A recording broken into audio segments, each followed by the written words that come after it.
Yung mga matik, magandang tanghali mga matik. Merong dito ang prutas na mga kamatik na binigay sa akin dito sa kapitbahay sa Bicol mga kamatik. Ganun kabait mga kamatik ang tao dito mga kamatik.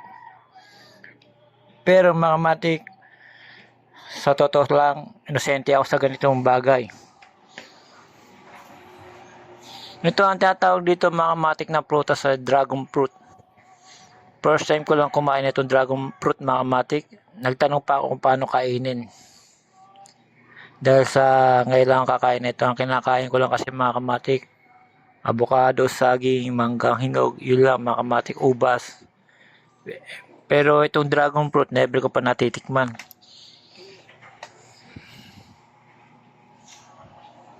Mukhang masarap mga kamatik. Dahil sa mga galtong bagay, inosente tayo dito mga kamatik. Ang sabi daw, kinakain daw dito mga kamatik yung pati yung buto. Yan. Ang sarap mga kamatik. Yan, bigay lang sa akin yan ni Madam Lani dito sa kapitbahay ni Papa, mga taga Nogales, mga kamatik.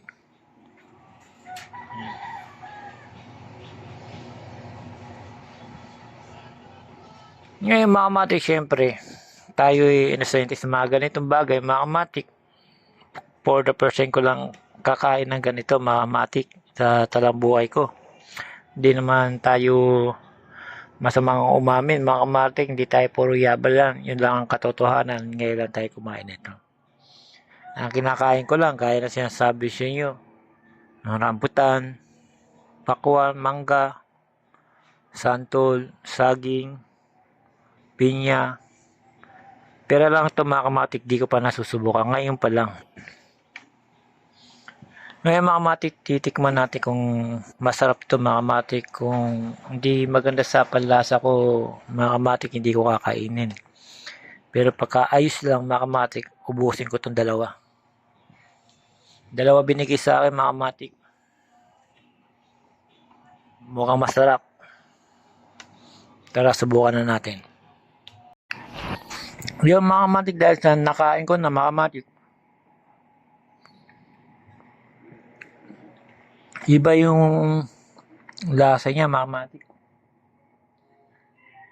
Medyo parang lasa niya mga kamatik yung abukadong overhinog na mga kamatik. Na parang may asim ng konti mga kamatik. Pero matabang. Siguro mga kamatik, mas maganda to kung nasa rep to mga kamatik, malamig, tapos kinakain mo siya. Matabang siya mga kamatik. Itong ganito pala, matabang. Pero kung may matamis yata nito, di ko lang alam. Ngayon ko lang kasi nakain to mga kamatik. Pagka ganito katabang ang prutas mga kamatik, pwede to sa sa mga diabetic na hindi sila pwede kumain ng masyadong matatamis mga kamatik. Yan, pwede to. Dragon fruit lang kainin nyo mga kamatik. Okay naman mga kamatik yung kanyang lasa. Medyo ihahambing ko yung lasa niya mga kamatik. Gaya na sinabi ko, parang over sa hinog na avocado. Pagka na-over ang avocado ang hinog, kinain nyo walang asukal. Ganon ang lasa siya mga kamatik, na maasim-asim. Yun, pero okay naman mga kamatik. Kahit matabang, okay naman. Pwede naman, kaya namang ubusin kahit matabang. Ganyan pala lasa yan mga kamatik.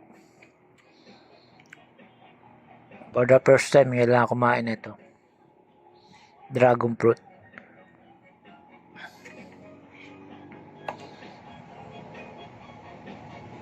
Yung mga kamatik, shinare ko lang mga kamatik. Hanggang dito na lang ako mga kamatik. Ubusin ko na lang to kahit matabang. Dahil tayo iiwas din tayo sa mga matatamis.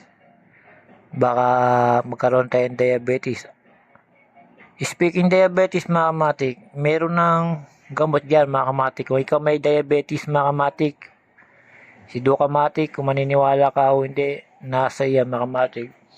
Pagka may diabetic ka mga kamatik, di na nadadala sa gamot, itry mo magpakulo ng talbos ng ampalaya mga kamatik, mga 3 baso na papakuluan mo yung talbos ng ampalaya o kaya mga dahon niya mga kamatik, pakuluin mo lang yun mga kamatik, 1 baso ang iinumin mo mga kamatik. Mapait siya pero kailangan tiisin kasi kung may diabetic ka. Umaga, araw, gabi, yun lang iinumin mo mga kamatik. Katapos, bago dumating kinsenas mapatingin ka, sabi sa'yo, 100% bawas na yung diabetic mo. Yung mga kamatik, hanggang dito na lang. Salamat.